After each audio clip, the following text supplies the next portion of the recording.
this is recording, maybe we can cut out that first bit. But for those of us live, I'm assuming you are maybe just starting your studies in SBL, or you're thinking about studying. And my aim is to help you become super successful in your exam. In terms of my background, I've just introduced myself. I've quite a lot of experience of being in Asia, and I've been in Asia for probably nearly 25 years. And just talking to you here, picture on the screen, is one of my first memories of KL before there was any Petronas Towers, and before there was any underground system. This was KL's transport, and the only shopping centre was Lot 10. Just to give you a visual of the session, in terms of what we're going to look at, I'm going to talk about the rationale behind Strategic Business Leader. I'm going to talk a little bit about the exam, and then how Strategic Business Leader differs from other exams. And then finally, I want to talk to you about what you need to do so you can be successful in your exam. So that is the approach. If you have any thing to say, just Nora wants a copy of the slides. I think these will be shared, Nora, no problem. We will share these. So don't worry about that. You don't need to write anything down, just listen. And if you have any questions, just jump in. I'm more than happy for you to jump in. So the first thing I want to talk about is the rationale behind Strategic Business Leader, so you can understand why it's been introduced. So I thought it might be appropriate to talk first of all about what the examining team believe to be the reasons behind Strategic Business Leader, and this is what they say. They talk about Strategic Business Leader being an exam which is not just a regurgitation of fact exam, but it's an integrated exam. You're going to have various pieces of information which you need to connect together and make some sense of. Yeah, but that is exactly the kind of behavior that a strategic leader will need to be doing. So that's the first thing. Second thing is it's really about testing students to show the competencies needed in the workplace. Yeah, so it's a workplace-based exam, and you need to make sure that you behave in a way you would do in the workplace. So you wouldn't be quoting theories in the workplace. You would certainly be using those theories to help organize your thoughts and structure your arguments, but you wouldn't be blindly quoting them. I think the best quote I've ever heard on using theories would be, use them as the secret tool of a strategy consultant. So when I see strategy consultants' reports on businesses, it looks a fantastic report that they write, but I know that they've kind of filled in the blanks around a theory, but it's not obvious to people who don't know the theory that they've done that. But it provides a nice structure to arguments. So that's the whole point of technical theories. And remember, it's about you acting in a practical way. You're often asked to take on a role in the exam, how you would do it in the workplace. So that's what strategic leader is all about. Okay, so that's not from me, that's from the examining team. And you always need to remember that. So if sometimes you can't answer a question on strategic business leader, you know, it might just require you to give your opinion. And if you give your opinion, you'll get marks for that. You know, because that would be practically an appropriate behavior in the workplace. So why has it been introduced, Strategic Business Leader? Well, there's if you go on to the ACCA website, there's a video which talks about the future of finance. And there's lots of changes, globalization, automation, and a lot of the, I suppose, calculations which we do will all be now completed by machine learning. Yep, and as a result, the accountant of the future is going to have new capabilities because the capabilities of the past maybe are not so relevant in the future. And that's what the exam is going to look at. And what is going to happen on your SBL exam is these capabilities are going to be integrated into scenarios, and you're asked, there's not always a right answer, but it's, you know, just as in business, there's not only one way to do things, but there are, you know, probably a few correct ways. And that's why it's been introduced, because the accountant of the future is going to need business leadership skills, is going to need communication skills, and you know, all the things that the exam tests. So it's a great exam. Just to give you an overview, this is an overview of the syllabus and what it's broken down into. It's broken down into trying to assess your leadership competencies. You're going to need to know the basics about governance. So, you know, all the basic governance stuff. Strategy and risk are very important, that you appreciate that really, if you're in business, you have to take risk, but you have to take calculated risks. So that's fairly important. We need to know about how that contextualizes in terms of data, you know, a little bit about control systems. And then in terms of finance, yeah, we need to know about finance, but we don't need to know about finance in the context of maybe doing the sums. We often have to use the numbers rather than work them out. So that's important there. And then also we should be up to speed with the latest innovations in terms of management performance and change management. But the key thing I think that is great about it is you've got these things in red on the screen here, where what we have there in red is we have what are called the professional skills. And I don't know whether you're familiar with those or not, but the professional skills, sorry, I just clicked. These professional skills are 20% of your exam. And it's really important that you understand what's behind them and that you use those as a lens through which you interpret the requirements. That's really important. And there's further information to look at it. I'm not going to go into the depths of that there, but if you don't get your understanding of that clear, it's going to be tough to pass. So the other thing specifically about what you're going to face and what the format is, if you're not familiar, the exam can be 12 up to 16 pages long, okay? So there's a lot to read. And in order for you to be able to absorb, interpret, and digest all that information, there's certain skills that you're going to have. In terms of the exam, well, it's 4 hours. 100 marks, but there's only 80 technical marks. So those professional skills of skepticism, commercial acumen, they're going to make up 20% of what's happening. Don't worry about 100. You only need 50 to pass. As I've said, it's long. It could be 16 pages, and everything is based on the same scenario. So if you're not familiar, I think you need to maybe make sure you are familiar with the context of this, because yeah, there's quite a lot to absorb, and in order for you to be able to absorb, I think we need to be improving our business English skills, and that's something that, you know, people who only have English as their only language struggle with.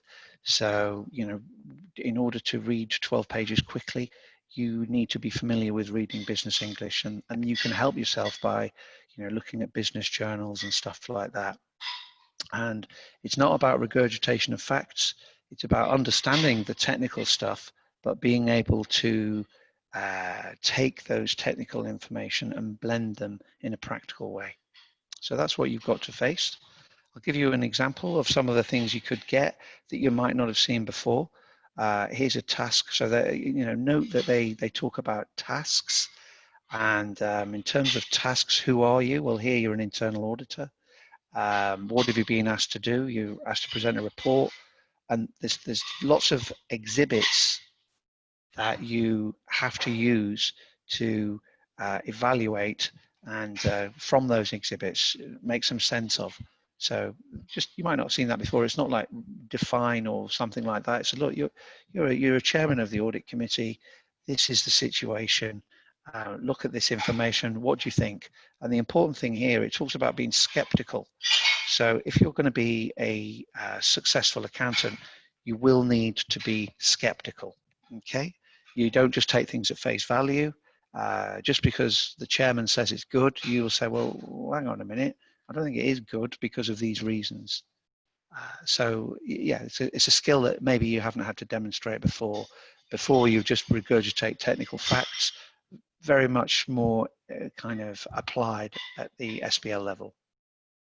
Other things you might have to use, well, here you have to do things, and in this case, you're talking about risk, but you don't just talk about risk, you plot them on a heat map, And then you, from having evaluated those risks, are able to decide on what would be the most appropriate strategy to deal with them. Okay, so to summarize, do jump in on the chat if you've got any queries on any of that. But to summarize, as it's practical, you know, you're going to have to communicate like you would do as a strategic business leader. And you would also have to be familiar with various formats. So, you know, memos, reports, presentation slides. Once you start getting onto the CBE format, there is practical application of use of slides and notes. That's what you're going to have to do at work. So that's what they're testing you for. Press releases, you might have to draft a press release, and people get a bit, but it's not a big deal, but just, you know, follow, if you read the business press, what press releases include. Maybe even a project initiation document has been asked for. So just to show you, have a look at the specimen paper 1 and 2, and you'll see on that particular paper you've got a website, you've got some journalistic report on what's going on the transport system from a newspaper, you've got a passenger survey, you've got board meeting minutes. That was a great way of working out who could the new chief executive be. They gave you 2 person specs. There wasn't necessarily a right or a wrong, but it was interesting to see how you interpreted their experiences and appropriateness. And then, you know, looking at fraud, there was fraud going on, and it was pretty expensive to make it good. But from a commercial acumen point of view, the fraud was hundreds of millions, and the cost of repairing it was a couple of million. So yeah, that would be important there. Alrighty. So here we go. We've got, just to go in a bit more detail, there's a web page. It just talks about who the board is. So it goes through the board, and you should be on that web page. Sorry, if you were looking, just click wrong. If you were looking at the board, you would be looking at their experiences. You'd be looking at their background. You'd be looking at how long they were there, and you'd be looking, is that appropriate? Are they really in a good position to question and challenge? There was something about the newspaper here, you would have interpreted that, look, this is a public sector company, and it's funded by the taxpayer, and here's a journalist talking about the fact that it's not doing that well. You know, there's all kinds of issues, and really from a stakeholder satisfaction perspective, not great. Here's about a survey, but again, it gives you figures. How can we tell what those figures mean? Well, there were other competitive figures we could look at to contextualize. What else did we have?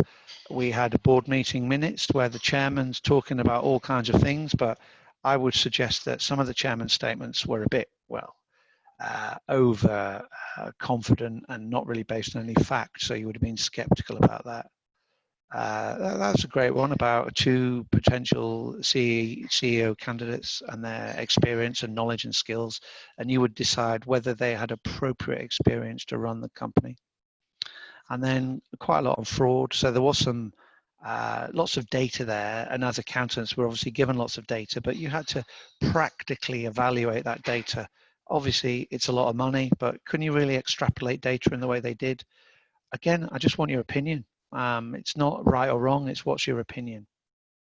So what have we had? We've had websites, risk registers, newspaper articles, spreadsheets, chairman statements. We've had extracts from annual reports. They've all been very useful. Yeah, so just familiarize yourself with them would be my advice. Make sure you know what they look like. You might ask to be interpret them. You might be asked to write them. And familiarity is the key, I think.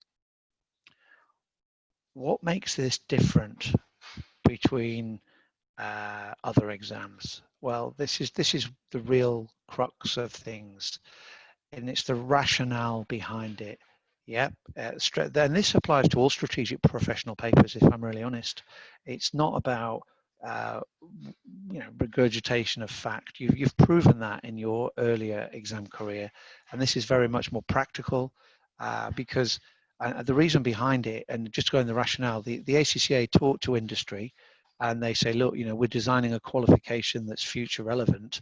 What should we include? And they say, well, you know, we're getting a lot of accountants who can do all of this kind of complicated calculations, but they have no practical awareness of them. And therefore, they've answered those requests by coming up with this particular exam.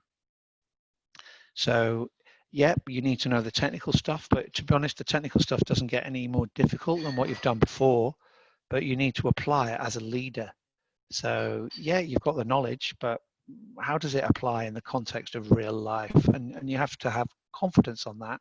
And maybe to help your confidence, everyone appreciates you're not going to be working as a chief executive, probably, but if you are able to get insights into chief executive and board members' behaviors, that's going to help. So it's all about being in the workplace. Professionalism is, again, a big part of SBL, and it's, in a nutshell, as well as the professional skills marks, it's behaving as one would behave in the context of real life. So, do we have any questions on those first three things that I've just said to you? You're on live, and fantastic that you are. What do we I'm going to give you a couple of marks, sorry, a couple of minutes, just to let me know what I've just said. That's kind of more of the technical, practical stuff. Any questions on those areas for me? If you would like to put them in the chat box, I'll try and answer them live for you. That would be great.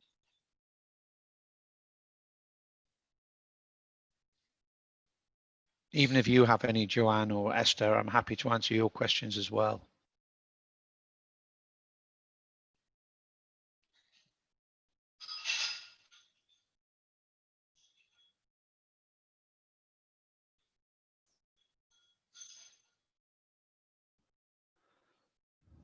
This is for you, remember, we're doing it for you. I'm breaking my holiday up to help you, but I need a little bit of input from you as well so I can give you the advice you need.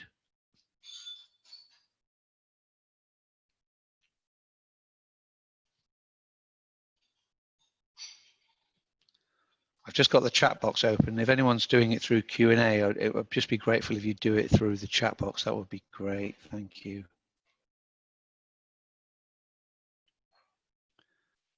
Lakshmi, thank you. Thanks. Well, great if it's clear. That's great. Thank you very much. My things are all fairly. So Prem asks me, can you give me an example when we should write our opinion? Well, if you become familiar with what's been asked in the past, often it's not kind of asking, you know, 1 and 1 is 2 kind of thing. It will be asked, what would you do? The one I showed you there were 2 specifications of experiences of chief executives, and you were asked to think, who do you think would be best? Now, they both had different strengths and weaknesses, and it was really how you interpreted their strengths and weaknesses that would be the way in which you would get marks. It wasn't about one was right and one was wrong. People could have done well by interpreting both of them. So my point is, it's not a right and wrong thing. It's you know, that's so. Tatiana, where are you based, Tatiana? Why it's actually not that low, Tatiana. I think if you would want me to talk about specific exam stuff, I'm going to go into, in the next webinar next week, some kind of detailed practical exam pass rate stuff. So I can maybe tune in next week for me going into the detail of that. Whoa, they're all coming through fast. Will you be penalized? So there's a good one. So Mag Diran talks about, are you going to be penalized for not using formats? Well, let's say I'm your boss, Magandaran, and I ask you to prepare some slides for me, and you just give me a memo. How do you think I would feel? I wouldn't be happy at all. So as a professional, it's just not professional. So we do have to behave as a professional. So you know, you would get penalized in the workplace. So you would get penalized in the exam, and it will come through through the professional skills marks. So yes, you will. Is the theory or answering using logic better?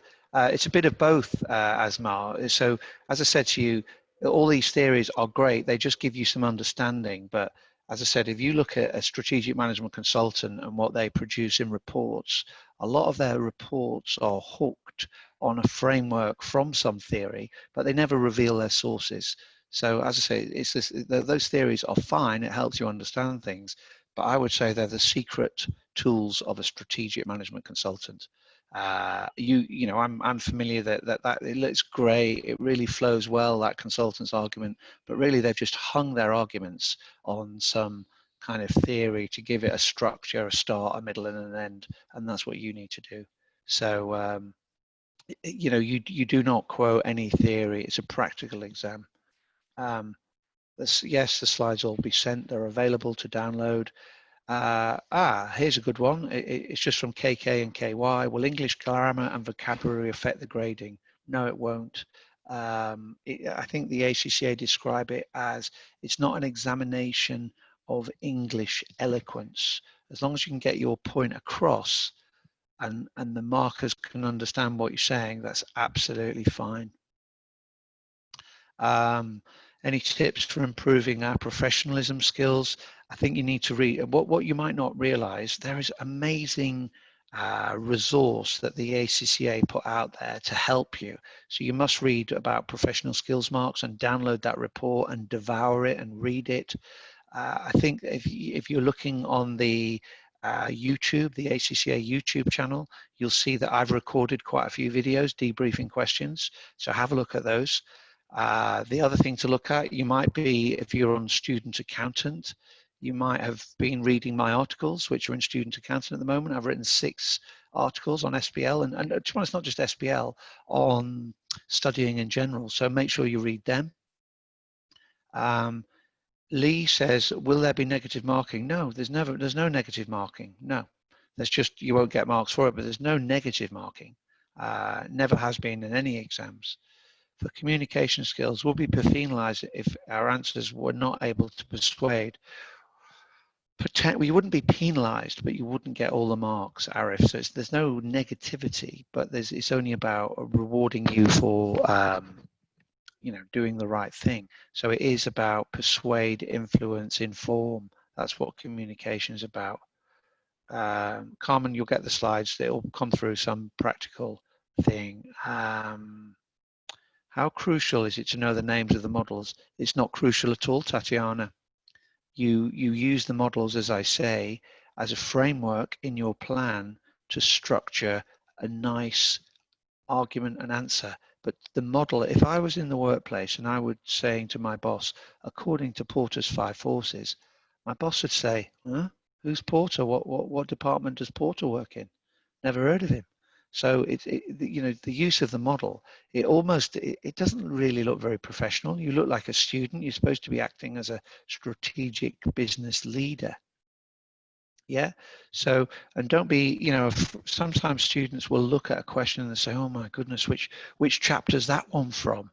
And it might not be from any chapter at all. And it's asking you, do you have an opinion here? And the whole exam's not like that, but there will be elements of the exam which will ask you, what do you think? Give me a practical interpretation of what's going on here. So it's not an exam where you regurgitate stuff.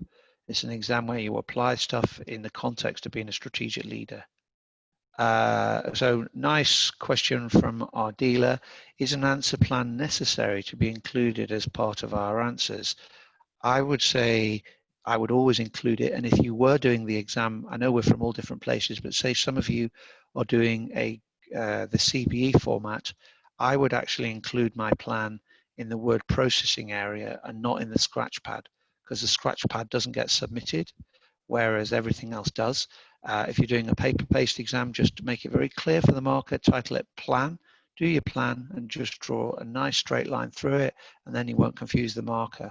But a plan, I would say, is definitely necessary. I would include it in terms of your answer, because if you were a borderline, say, they won't mark every plan, but say you've got over 45 but less than 50, they will have a look at your plan to see whether you have logic and structure to your thinking that would be worthy of a pass. So yeah, they're not going to mark every plan, but if you're a borderline, they will look at it.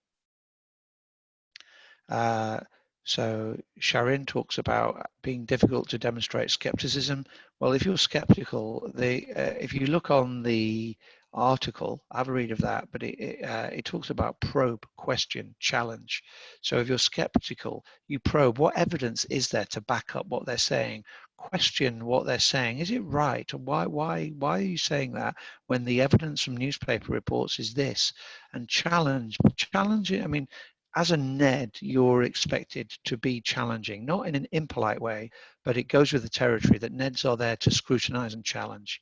So in terms of being skeptical, we're not disbelievers, but our default position is one where we don't accept at face value what is presented to us. Sean, hopefully that helps. Yep. We have 2 student posted questions in the Q&A section. Okay. It just would it be possible, as I said, I mean, again, would it be possible to post them in the? We did ask to post all questions in chat. I just haven't got that one open now, and just from to fill my screen. So if in the exam, not to sound difficult, but if in an exam it said, you know, do things in the chat section, and you do it in another section, that would be considered unprofessional. So just from a and that will be marked down. So I apologize for sounding difficult, but just it might wreck our. Let me have a look. Can I open it easily? I've got to kind of close the sharing of the slideshow down, and I just don't want to tempt technology fate. So I'm more than happy to answer your questions, but like everyone else, we're all asking our questions in the Zoom chat box. So rather than me, because you might not realize, but I've got lots of boxes open. It's not just the screen, and it just makes it easier for me if I can just deal with one. Is that okay? I can if it's a real, if there's a problem that you can't ask questions in the chat box, let me do something. But if you can, I'd appreciate. So let me know if someone can't ask a question in the chat box. Let me know, and I'll close it down and make sure I can answer their questions. But if it's just that they've asked questions in the wrong, the housekeeping at the beginning was, any questions we have, put them in the chat box, please, and I'll happily answer them. Do you know what the questions are, Joanne? Yes, I do. Do you want me to reach out to you? Yeah, go on, tell me, and I'll answer them live. Okay, may I know whether if we do use the specific model, is it acceptable? That is the first question. And which strategic model? There's quite a lot of strategic models, but if you use a model to structure your arguments and help create a framework, absolutely fine, yes. okay, I wouldn't quote it. It's just there as a practical help and aid. So thank you for that question. Okay, the second question here in the Q&A is, I am currently self-studying ACCA and taking SBL soon. I am not familiar with the exam format like specimen or how we should write answers in the exam. Could you explain more about this? Of course I can. I think the first thing that person needs to do is they need to go onto the ACCA website. The ACCA website has masses of information to help students pass their exam. It has videos, it has all kinds of stuff on there.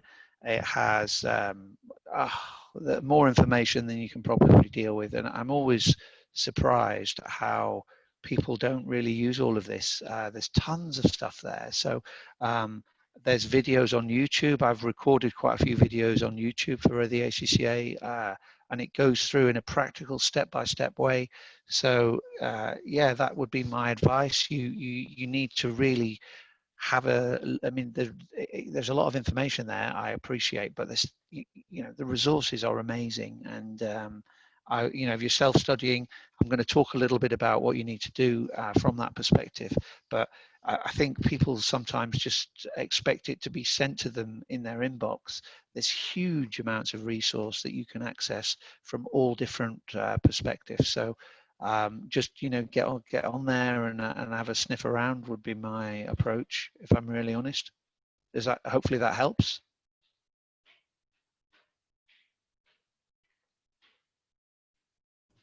Sean, that's all the questions in the Q&A. Okay, that's Yep. lovely. All right. Well, thanks for that. In terms of what I want to talk about now is I want to talk about the first thing I want to talk about is what do you need, say you're thinking of starting this, what do you need to do before you start a course? Yeah, what do you need to do? First, most important thing, if you have not completed the ethics and professional skills module, you must. It is absolutely, I wouldn't let you, if I was talking to you, I would say, please go away, do this, and then come back, because completion of this is a fantastic module. It's about 18 hours. You do it yourself. There's all kinds of lovely little insights into business failures. And what this does, it conditions your mind to think in the right kind of mindset, the way in which we need to behave in a professional way. If you look at the content of it, it pretty much helps you understand all of the professional skills. You do it yourself. You can probably do it over 3 or 4 evenings. But I think it's absolutely essential for you to do that so that then you hit SBL with the correct mindset. So that's number one.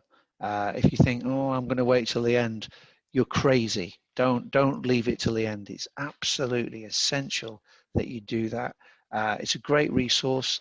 It's just, it's not something you're going to get marks for. Someone's asked me, yeah, Asma, okay, you did that a long time ago, Asma, if you did the previous one. I don't think you can complete the current one.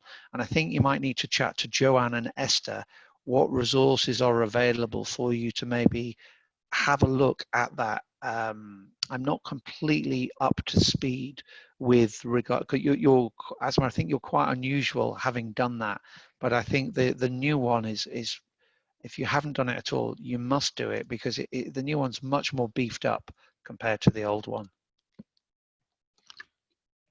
So no, it's not, in answering your question, Asma, it's not necessary to do it.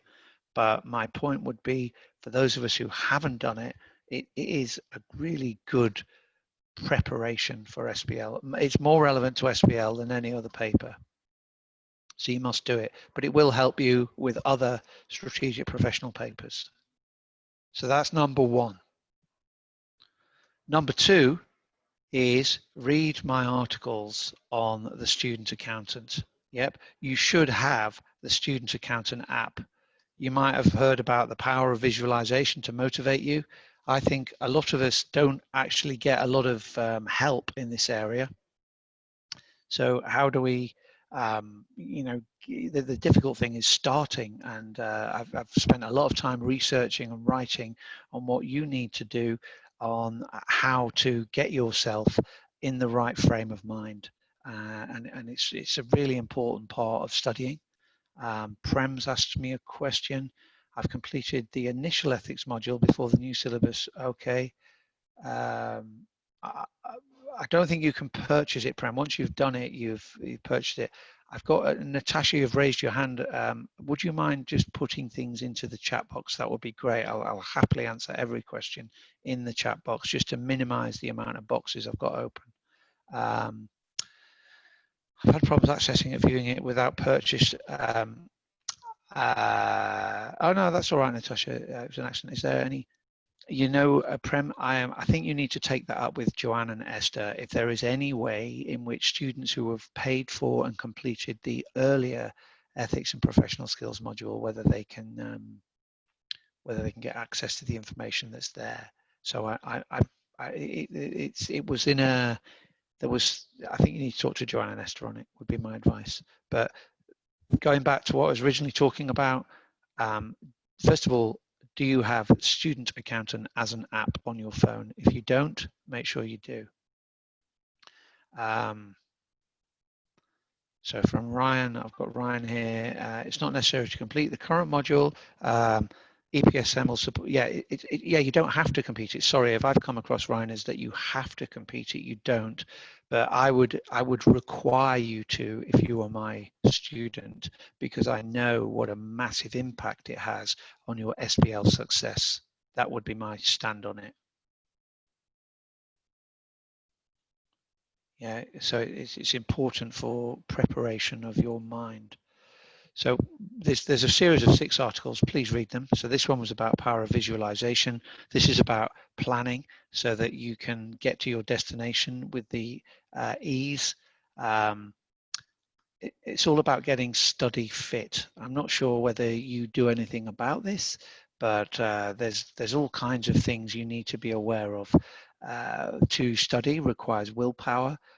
We as humans only have limited amounts of willpower, and when we use our tank of willpower up, it becomes difficult to do things. So the neuroscientists and the psychologists tell us that actually we should try not to use willpower if we can. And if we become study fit, study becomes a habit. Yep. So we do it without thinking. That's what when I say become study fit is. And it's just like getting up in the morning and brushing your teeth. Yeah, you just do it. But for that to happen, it requires practice. So I think, read those articles on what we can do to get study fit. There's various processes which we need to go through to create habits. So like anything in life, creation of a habit isn't easy, but once you've created it, it's going to be really useful in helping you get towards your goals. So you might have experience when doing courses of just being taught all the practical and technical stuff. Well, there's also a lot of other things we should think about, and it's getting our brain into the right place. And as with that article, what you're doing this for. If you don't have clear, tangible goals at the ending, it's going to be quite difficult to motivate you to put all the work in that you need to put into. So read those articles. It's all about you getting study fit. Things that can help you. Think about, where do you work? Yep. Sometimes people have a table where they go to, and what that does, it trains your brain in a way which when you go to that particular area, it's study time. When you go somewhere else, it's like playtime. But you need to kind of train your brain to understand that. There's a lot of psychological research backing that up. When you do it, well, you need to find the time appropriate to you. Are you a morning person? Are you an evening person? Stuff like that. The other important thing is to make sure not only are you brain fit, so we probably know the benefits of exercise, and that's being brain fit, but also I think you are going to get a bit stressed, and a natural stress counterbalance is endorphins. So when we're stressed, we produce a lot of cortisol.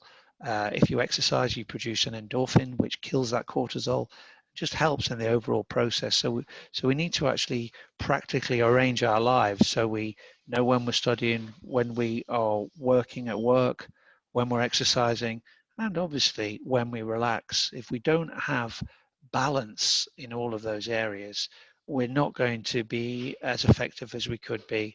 So you can't just do 12 hours of study. You're just not going to be very effective. But if you have a well-planned work-life balance, like I suggest there, it's really going to make a big difference to you. So think about that. In essence, what I'm saying to you is you need to have a decent plan. Yep. So if you don't have one, get one, and that plan that you have needs to be appropriate and designed in such a way that it fits into your lifestyle. I mean, you might have 4 kids. Well, okay, lots of people still do things with 4 kids, or you might be a sports person. Just need to organize yourself. And practical tips along that line I would suggest is, what is important in life for you? Yeah, what's going on? What do you have for the next couple of months happening? When do you want to take this exam? Have you built it into the diary? Yeah, and have you prioritized things appropriately? If you have, fantastic. But this is far more important than learning about some theory. This is going to, what you're doing is we're creating structures for ourselves so that we can be successful. So number 1, think about that. Number 2, think about, are you the morning person? Are you better performing in the evening? I don't know, everyone's different, but you need to find that out. And then once you've found that position out, that's when you need to make sure you are studying. And it needs to become a habit. Yeah, habits are easy to do. You don't, as I say, you don't need to use any of your your kind of self-motivation tank. Yeah, you just do it. You just do it, and you don't. There's a limited amounts in the tank. So if it's a routine, we just get up and we do it, and make that routine happen.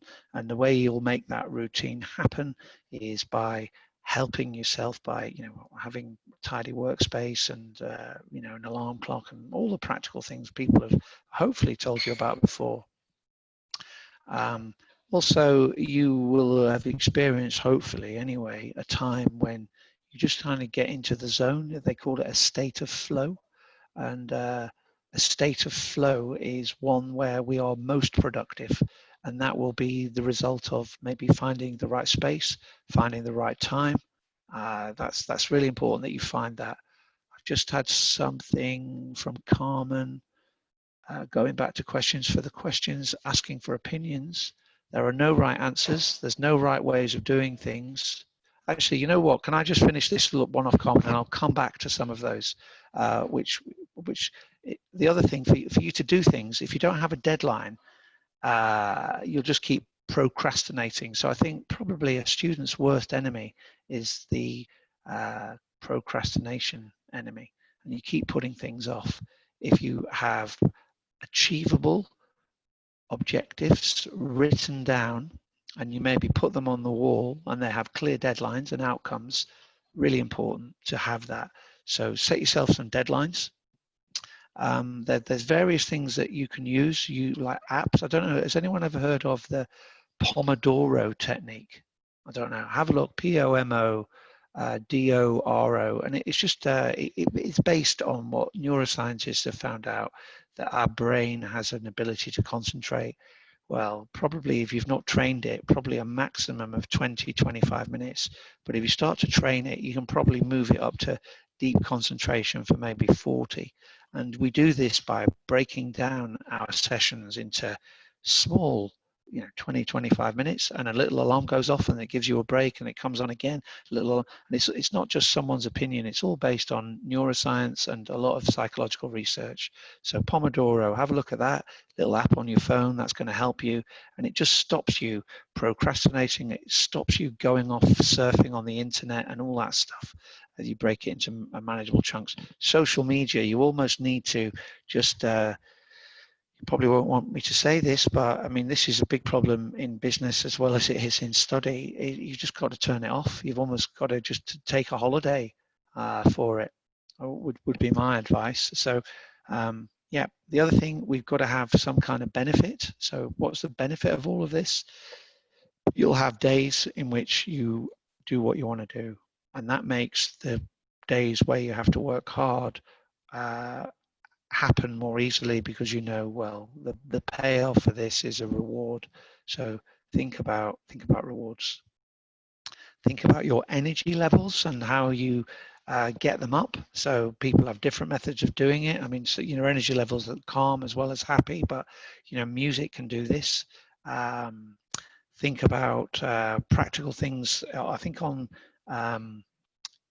Spotify, is it I've forgotten the name of it now, Mind Candy or Head Candy. It's free, and it just, again, it's exercise for the brain. So as well as you going on a jog or going to the gym, you need to be doing mental exercise as well, and that's going to be very important for you to do. And the other thing we talked about was thinking about your work environment. Yeah, what it does, you train your brain to turn on better when you put it in a situation of the environment that's work and the environment that's not work. And that means, turn your social media off or get rid of it, because it's a real hijacker of concentration. And you've really got to understand that. If you don't believe me, do a bit of research, really important. And then before I look at some questions, think about your diet, think about what you eat, think about how it affects your mood and your mental state. People are often sleepy after lunch. That's because they tend to consume a lot of kind of carbs which your body can't handle, and just turn it to glycogen, and that glycogen makes you sleepy. You want to be thinking about slow release carbs. You want to be keeping off the sugar. It's just not very useful. I mean, think about how an athlete would prepare for the Olympics. They really have a plan. They have a training program, probably 3 years before the final. They know what they're doing every day. They know what they're eating. They know when they sleep. And really, that approach that an athlete takes, well, certainly a successful athlete, that's what they think. The other thing that's quite important is one or two of you have been saying, "Oh, what if I fail?" Blah blah blah. Think about from an athlete analysis. Think about Usain Bolt. Yeah, when he gets up on the starting line at the 100 meters, he doesn't look at the other athletes and say, "Oh my God, he looks fast. Oh, I'm not going to beat him." He just looks and does that little symbol thing he does, and he says, "I'm going to kill the rest of you in this race. I'm going to win." And whether you believe it or you disbelieve it, it's probably true. So, going into the mental state in sports these days, people probably spend as much time on their mental state as they do on their physical state. And that's the difference and it's the same if you're studying for an exam. Yeah, you do all the technical stuff, but if you don't have the confidence to express an opinion, your ability to give that opinion is quite a bit curtailed. So these are things that probably professors haven't taught you about, but I know are major determinants of success or failure. So you're going to be successful, you're going to do this, but you need to help yourself with the things I've just said. So let me take a quick break and I'll come back to what I've just been saying, but I've had a few questions just while I've been chatting there. Carmen says, for questions asking for opinions, as you said, there's no right answer, no right way to do things, as there are many things to do. How does the examiner judge? Well, if you've got strong logical arguments. So, for example, if I said to you, who's appropriate? So you live in Malaysia. Who's the best airline? AirAsia or Malaysian Airlines or Singapore Airlines? Who's best? What would you say? Because they're all different, but they're all successful. They all make money. They just do it in a different way. So it's not that one's right or wrong. The difference is they have appropriately executed their strategy and managed it in an appropriate way. And AirAsia's, fantastic airline, but so is Singapore Airlines. So is that an opinion? It's just a different way of doing things. It's not right or wrong. They're just different things. Hopefully that helps you, Carmen. It's not black and white. It's not 1 and 1 is 2 here, because that's not how it is. I know that's how it is in a simple kind of paper, but this is a bit more applied and real life. Nurel says, since we only have less than a month before, what would be the best way to get your life sorted? Yep, I talked about prioritizing tasks. What's important, if you're doing it in September, you've got 4 weeks, Nurel. Yeah, so you're definitely going to you're going to actually get rid of Facebook and all those other WeChat, probably in Asia is the big one, isn't it? So get rid of it. You need to, what is this exam going to bring to you, Nurel? What are you going to get? Yeah, what are you going to do? Are you going to get, it depends who you are you going to get a better job? Are you going to earn some money? If you're going to earn some money, what are you going to do with that money? Maybe you're going to buy a car. So what kind of car are you going to buy? Yeah, well, okay, we'll go to the showroom, sit in the car, get a picture of it, get the brochure. You're going to have that. Yeah, but you can't just say, oh, I want to pass my exam. You've got to have some kind of structured, clear goals to work towards and realistic, but whatever they are, you need to articulate them, because that's going to get you out of bed and make you work hard. Yeah, so, stop thinking about it, get on with it in a roll would be my advice. Sorry to sound a bit blunt, but it is, if you're asking me what am I going to do in 4 weeks' time, well, you need to get yourself in gear. Azila, just want to know how SPM will help. It will help massively, Azila. I don't know whether you were on earlier. It conditions your brain to think in the correct way. It gives you practical insights into how business people think. And it's not about marks. There's no marks for it. It's something you need to experience so that you understand how strategic people think. Yeah, they don't think in, what page is it on? They use structured approaches to work out what would be the appropriate outcomes. So honestly, just you're paying me money. We're not paying me money, but I'm here. I'm giving up my holiday to make you successful. And I'm telling you, please do that, and you'll be successful. What the apps again? I think maybe you're referring to Pomodoro, Pomodoro. It's one of the most famous ones, but there are others. Joanne, hi Linda, Pomodoro. Thank you, Joanne. Prem has said there isn't any option to view the current EP. But unfortunately, Ryan. Oh, sorry, that's Ryan. Yeah, you've got to pay 60 pounds. But it's 18 hours of great information. Oh, okay. I didn't realize. So you have to pay again. Oh, well, sorry about that, making you pay more money. But yeah, it's very useful. Okay, so let me just go back. So I've talked about all these things. What are you going to do about it? You can do anything? Well, the key thing, it's great having ideas, but the key thing is about implementing them. Yeah, so people have got loads of great ideas. They just don't do anything about them. So what are you going to do? You're going to do it today. It's 2:30. It's 8:30 in the morning. It's nearly 9:30 in the morning in the south of France here now. So you start this today. Yeah, what are you going to do? You're going to break your life as well as your study into manageable chunks. Okay, you're going to get your head in the right place. Help get your head in the right place by, if you have Spotify, have a look at Headspace on Spotify. It's free if you have and it just gets your brain fit and removes stresses and enables you to be as successful as you possibly can be. And the other thing that's going to help that is if you are physically fit, that's going to help in you overcome, you just sitting studying. I agree it's a bit boring, but you can, you've got to have the right fuel so you can be successful. And the right fuel comes from the chemicals you produce, which can be produced by exercise and also by the food which you eat. So it's really important that you fuel yourself appropriately so that you can do these things. So, I personally think what I've just said to you is the most important thing you need to take on board. No one's probably told you about it, but look at sports people. Sports people, of course, they footballers spend a bit of time practicing corners and free kicks, but they will spend an awful lot of time with psychologists getting their head in the right space to remain resilient and remain motivated. So people might not have talked to you about that before, but resilience, motivation, key things for you to be successful. And then the other thing you've been talking to me about, you've been saying, what do I do here? What do I do there? Well, I've got here a list of resources. Okay.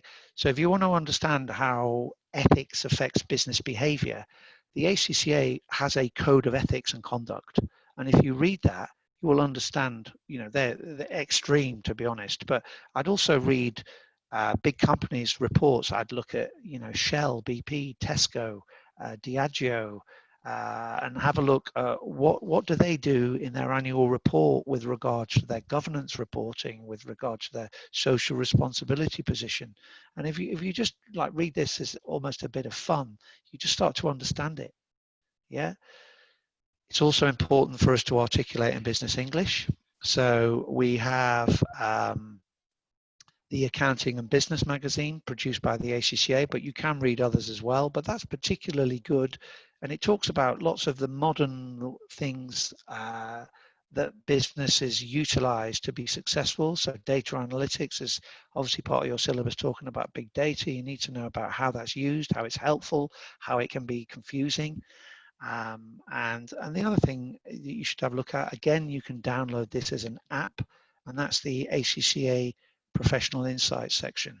Yeah, and this talks about all kinds of things, about risk, about what's going on in the future with regards to automation and machine learning, and how, as accountants of the future, we need to have a slightly different perspective to what we would have had in the past. Yeah, so here's just an example of some of the things. Here's an article on finance expertise, how the CFO is changing, cybersecurity issues. If you've been following it, cybersecurity has just gone bananas during lockdown because, like we're on Zoom here today, Zoom is kind of a way in which cyber criminals are being able to get into corporate systems through the back door and using ransomware and all of that. So, I mean, that's very topical at the moment in the professional press. So have a look at it. So that is, I said I would give about 15 minutes or so to answer any more questions. That's kind of what I wanted to say to you. Talked about the practical elements of things. Why was this paper put into place? What's the format of it? I will go into a seminar next time or a webinar next week where we talk in more detail about the little things we can do to be more successful and professional skills and stuff like that, and why people fail and what are the practical things you need to do to stop yourself failing. You hopefully understood the difference. Entering at the strategic professional level, it is examined, to use technical terms, using a different taxonomy. So it's a Bloom's taxonomy level 3, which is a more practical applied.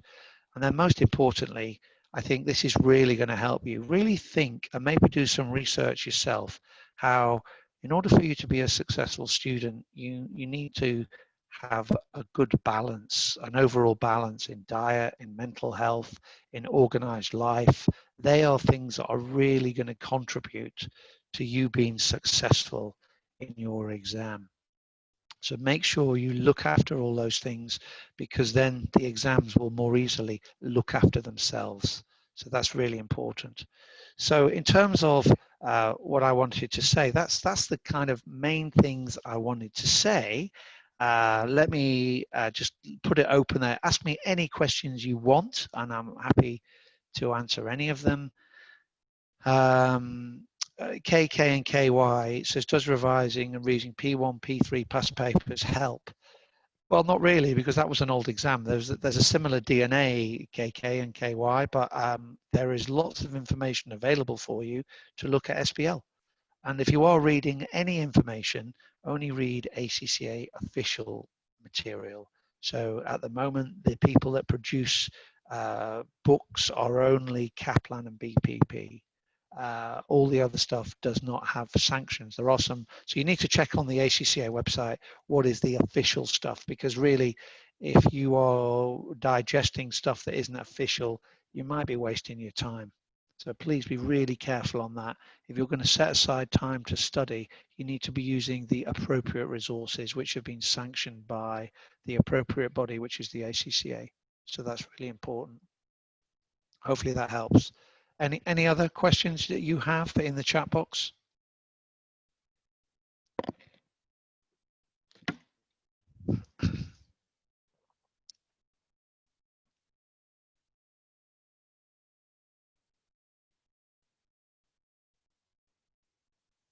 Think really deeply why you're doing this. You can't just say it because you want to be an accountant. Think about what it's going to do and how it's going to change your life and what your life's going to look like, and then think, okay, is that good? Is it worth the sacrifice? Is it worth the effort? If it is, well, do something about it. Do something about it soon. Yeah, and then you'll be happy, you'll be successful.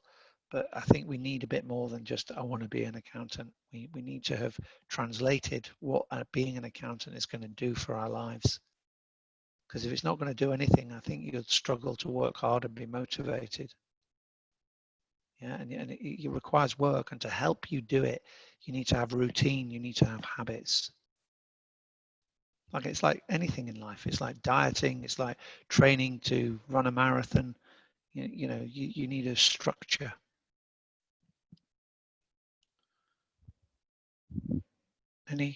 I'm just going to be silent and just see if you've got anything else.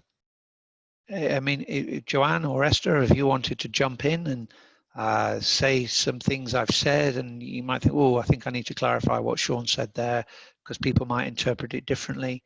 That's great as well. Wang Qiang says, when there's a difference in the format between specimen and in the when there is any difference in the format between the specimen answer, well, I think what you have to do, Wang, you just have to read the requirements, and the requirements will tell you specifically what the format would be, who you are. So things such as accountants are renowned for talking in a language that no one else understands. So if you were writing a report to the finance director and you're, the financial controller, well, that's absolutely fine to talk in accounting language. But if I was talking to the logistics director or the HR director, and I'm talking in, a load of accounting jargon that's completely inappropriate, and you would be penalized. Well, you won't be penalized, but it wouldn't be professional. You wouldn't get the marks that would have been allocated for appropriate communication style. You've heard, where have you heard, ASMA's heard that the language in the real exam is more complicated than the specimen exam. We know what ASMA, you can check it out because they're all published on the ACCA website. That it's not a secret, and you'll find that they are very similar. So yeah, don't worry about that. It'll be absolutely fine.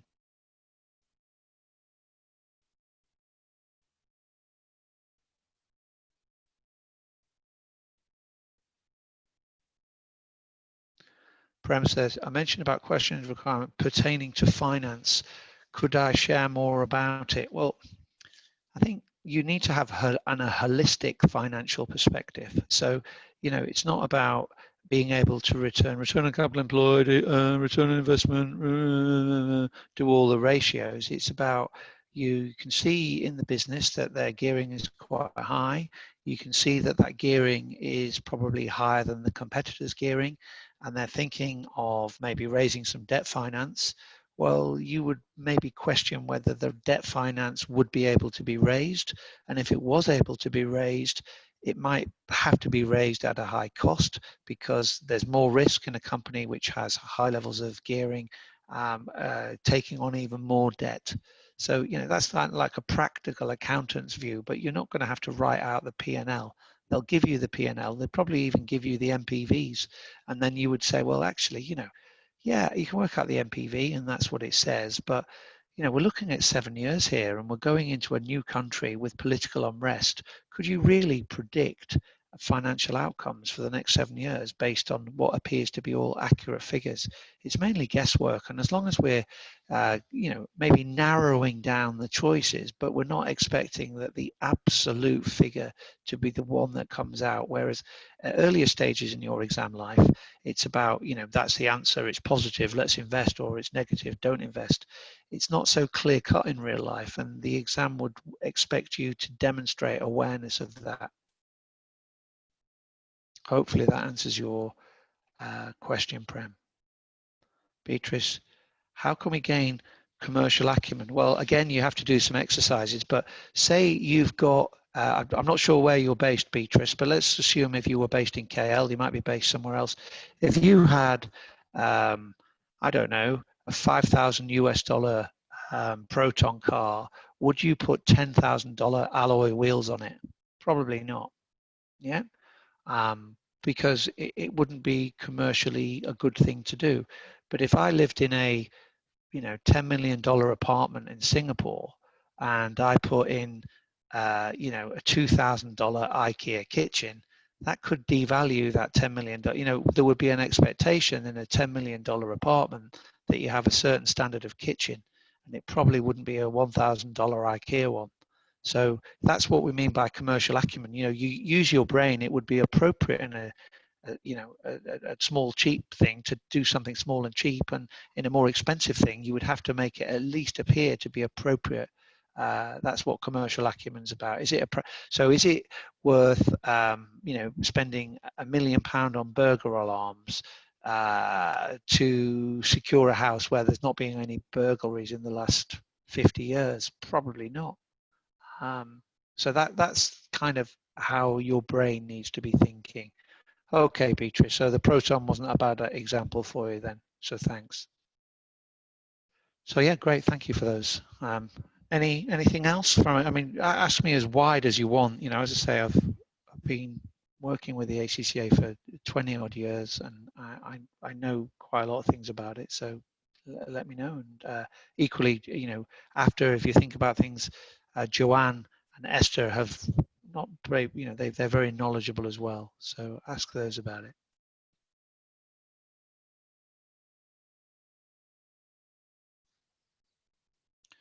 Should we give you, I'll maybe give you 3 or 4 minutes to ask some final questions, and then maybe Joanne and Esther might want to say something. I'm not sure, but just so if you want to ask something, fantastic, but we won't keep you on for hours and hours. So if we kind of maybe if you could ask any more questions you need in the next 3 minutes, and I will answer them.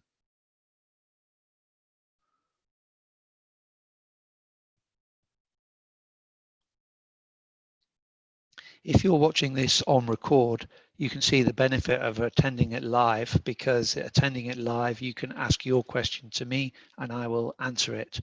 Prem, data analytics and big data for accountants and SBL. Well, could I share more? Well, again, you need to be reading about this, Prem, but the point would be that we live in a world of social media. We live in a world of barcodes and ordering online and tracking, and all of this can help us as businesses. So for a supermarket, supermarkets won't only know what they sold last week, they will know what the weather's going to be like next week. They'll know it's a cup final. They'll know if there's some health scare about eggs or, I don't know, tofu or something. And all of that will go into a system and will enable the supermarket to adjust its portfolio offering accordingly. And they'll probably know that, you know, James Bond's coming out next week and he's going to be eating a certain kind of peanut, and there might be a spike for those peanuts. And that's what the world of big data can do for us. It can just create much richer information. But the problem is interpreting and actually taking the insights into a practical, you know, business outcome, which is hard. So that's the whole world of big data that you need to understand. But there's lots of practical examples if you read the stuff available on the ACCA professional insights. HB says, it's quite a new paper with limited exam reference material. Do you advise to practice? No, I wouldn't look at P1 and P3. It's a different exam. And you're now going back about 4 years. We have had papers since September 18. Yep, so there's quite a lot of information there. There's 3 specimen papers. There's exams since 18. You've got September, you've got December, and then you've got the, you know, combination of March and June and September. So no, I wouldn't really recommend it.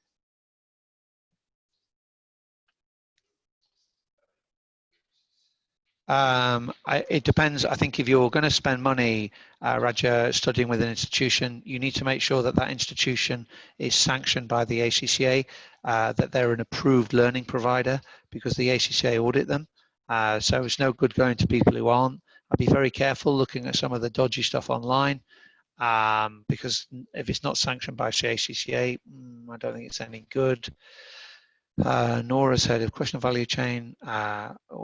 Well, you just the value chain would be inbound operations, outbound marketing and service, human resource development, and you just use that as a framework, but you wouldn't necessarily need to talk about all of them, but the value chain would give you a structure for your argument. So that's where that's useful. Is it appropriate to use technical jargon in order to fulfill? Not really. It would depend on the context. So you always have to contextualize it. Alrighty. So yeah, that's good. But just make sure those articles coming out, read them. If you are doing your exam in September, I'm going to do a little kind of motivational countdown for a couple of weeks beforehand, just to keep you focused. And I think that's if you go on to seanpurcell.co.uk at the bottom of the slide, I'm happy to do that for you, and that's no, there's no charge for that. It's all free.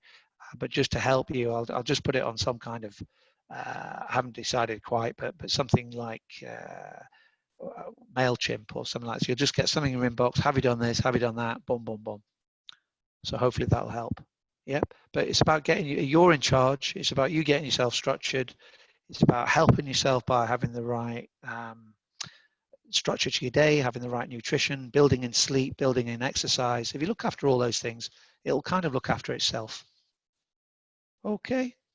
One more from Tatiana. Are marks to be reduced if we prepare? There's no negativity, but you're obviously, it would be best to articulate full business sentences with verbs and adjectives. And if you manage your time, a key thing, I will talk, tune in next time, Tatiana, and I'll talk about time management. There's lots of tips I can give you on that. For now, this was just more of an overview of what you need to do to get yourself sorted. Okay. Alrighty. Okay. Well, that's great. Thank you for all those questions. If you forgot to ask something that you would like answering, tune in next week and I'll help you out. Do you want to say anything, Joanne, or do I have to wave goodbye to the audience?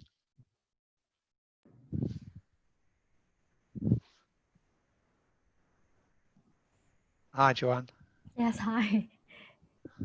Hello, everyone. My name is Joanne, the Manager Learning Support. I hope you all found the SBL webinar useful. Now, everyone who registered for this webinar will be getting an email from us with details of how you can listen to it again, together with the presentation slide. All right, so a big thank you to Sean and to everyone in the call for your participation. So, well, there was a question raised by one of our students here asking, we only have less than a month left before the September exam. So what will be the best way to revise for this paper now? Well, stay tuned for another session, which is more exam focused for you from Sean next week. So please come for the session tomorrow. All right. And we will be sending you the conference link in your email. So do look out for it. All right. So we've come to the end of the session now. So goodbye, everyone, and enjoy the rest of your day. And Sean, do you have any message for the students before we end the session live? Just remain confident, believe that you can do it, and it'll be all okay. Great. Thank you, everyone. Goodbye. Okay. All right. Thanks a lot. Cheers. Bye. Bye. Thanks, Joanne, for organising.